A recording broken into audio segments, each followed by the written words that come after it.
আর.জি. কর কাণ্ডে তোলপাড় সারা রাজ্য। আর এরই মাঝে বুধবার দুপুরে প্রতিবাদ জানাতে রাস্তায় নেমেছিলেন প্রাক্তন ক্রীড়াবিদরা। গোষ্ঠপালের মূর্তির সামনে থেকেই শুরু হয় এই মিছিল।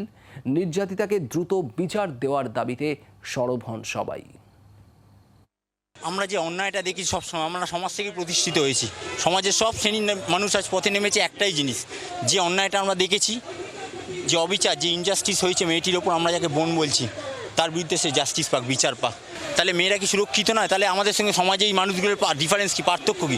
তাহলে আলিপুর জুতে রাখুক, অ্যানিমেল যেখানে থাকে, বন্যপ্রাণীরা যেখানে থাকুক, যত তাড়াতাড়ি হোক তার জাস্টিস হোক। এবার এমন একটা আইন হোক যাতে আগামী দিনে এই ধরনের ঘটনা যাতে আমাদের আর দেখতে না হয়।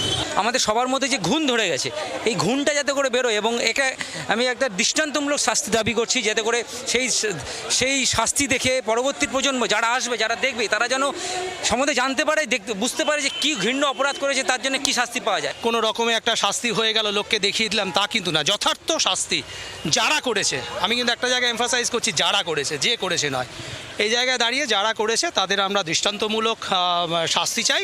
এবং কেন এই তিলোত্তমাকে চলে যেতে হলো, তার বাবা মায়ের কোল খালি করে চলে যেতে হলো, এর কারণটা জানাটা ভীষণ প্রয়োজন। তো একজন মহিলা হিসাবে আজকে এখন আমি মা ও বোনও, তো যার মার কোল খালি হয়ে যায় তো সেই বোঝে।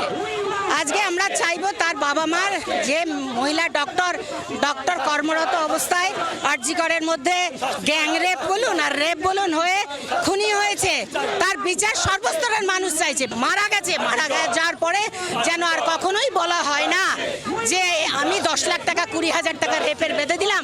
10 লাখ টাকা একটা ডক্টর বানতে গেলে কত টাকা খরচা হয়? মার কোল খালি হলে তার কি 10 লাখ টাকা বিচার হয়?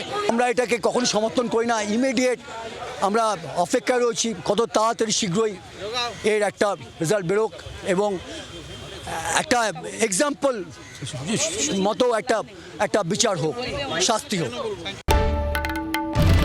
বাংলার আওয়াজ, বাঙালির আবেগ, জি 24 ঘন্টা।